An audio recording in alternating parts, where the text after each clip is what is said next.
A video game's first responsibility is to show the player a good time. To say that Saints Row TheThird is a good time would be a severe understatement. Running naked around the fictional city of Steelport and wiping out rival gangs with mind-controlling octopi is some of the most fun I've had this year.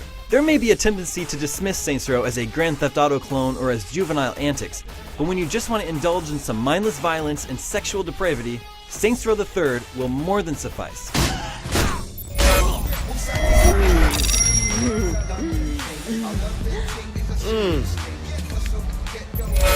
Saints Row TheThird takes you out of Stillwater, the setting for the first two games, and drops you into the new city of Steelport. 3 local gangs are well entrenched, but the 3rd Street Saints aren't going to settle for 4th place.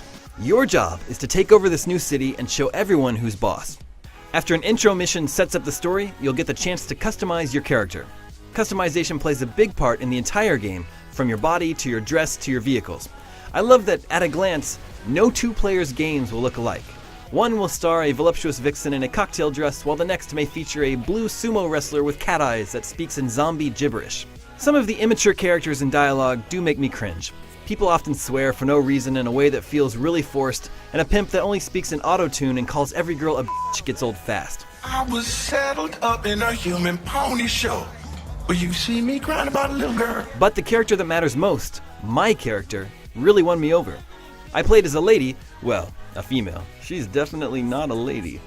And despite the fact that she's an amoral mass murderer, I believed she cared about her friends.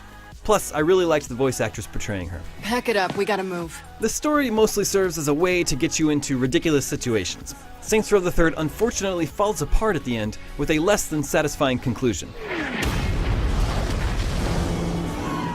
However, following the story is just half the fun, and when I completed the campaign, I had only finished half of the side missions with an overall 72% completion. Many good times await after the campaign ends for those that want to achieve 100%. While definitely not up to the standards of recent games like Uncharted 3 or Rage, Saints Row 3's visuals go easy enough on the eyes. I love the towering skyscrapers of Steelport lit up with neon, but down in the streets things can seem quiet and lifeless. As you tear around town, the traffic magically appears in front of your car. This is an open world, but I wouldn't say it's a living world.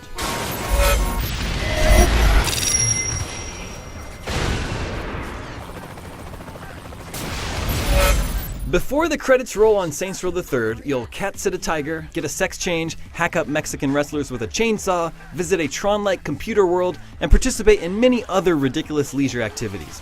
Saints Row TheThird can be accused of being many things, but repetitive is not one of them.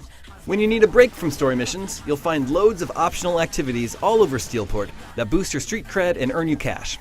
My favorites are the insurance fraud missions that ask you to run into traffic and cause as much bodily harm to yourself as possible before time runs out.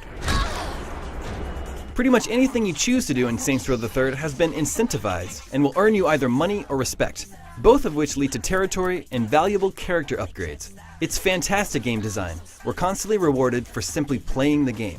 By completing certain story missions, you gain access to badass vehicles like a transforming hoverjet and a pixelated retro game tank. In the spirit of staying out of the way of the player's good time, Saints Row 3 gives you an infinite supply of these recreational vehicles in your cribs. So grab a hoverjet, take it joyriding, crash it, then go home and grab another, as many times as you want. Or you can have it delivered right to you. Amazing. Saints Row TheThird allows you to play the entire campaign cooperatively, but doing so yields mixed results. While the nature of 2 players running around with rocket launchers and tanks can create comical chaos, not all of these missions seem designed to be played cooperatively. Players may sometimes feel like a third wheel.